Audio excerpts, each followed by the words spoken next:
തെറ്റായ പ്രചരണങ്ങൾക്ക് എതിരെ ജാഗ്രത പാലിക്കണമെന്ന് സീറോ മലബാർ സഭ മാധ്യമ കമ്മീഷൻ. വിശുദ്ധ കുർബാനയുടെ ഏകീകൃതമായ അർപ്പണരീതി നടപ്പിലാക്കുന്നതുമായി ബന്ധപ്പെട്ട് തെറ്റായ വസ്തുതകൾ സമൂഹമാധ്യമങ്ങളിലൂടെ ചിലർ ബോധപൂർവം പ്രചരിപ്പിക്കുന്നതായി മനസ്സിലാക്കുന്നു.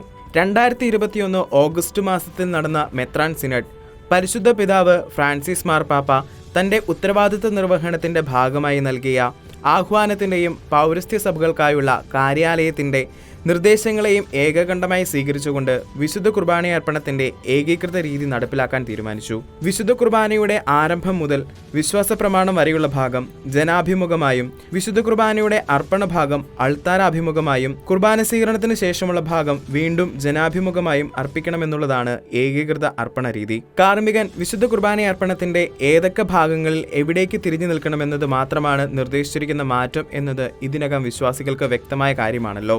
എന്നാൽ വിശുദ്ധ കുർബാനയർപ്പണത്തിന്റെ ഏകീകൃത രീതിയുമായി ബന്ധപ്പെടുത്തി മദ്ബഹ വിരി, മാർത്തോമാ സ്ലീവ, ക്രൂശിത രൂപം എന്നിവയും നിർബന്ധമായും എല്ലാ രൂപതകളിലും ഉണ്ടായിരിക്കണമെന്ന് തീരുമാനിച്ചതായി തെറ്റിദ്ധാരണ പരത്തുന്നുണ്ട്.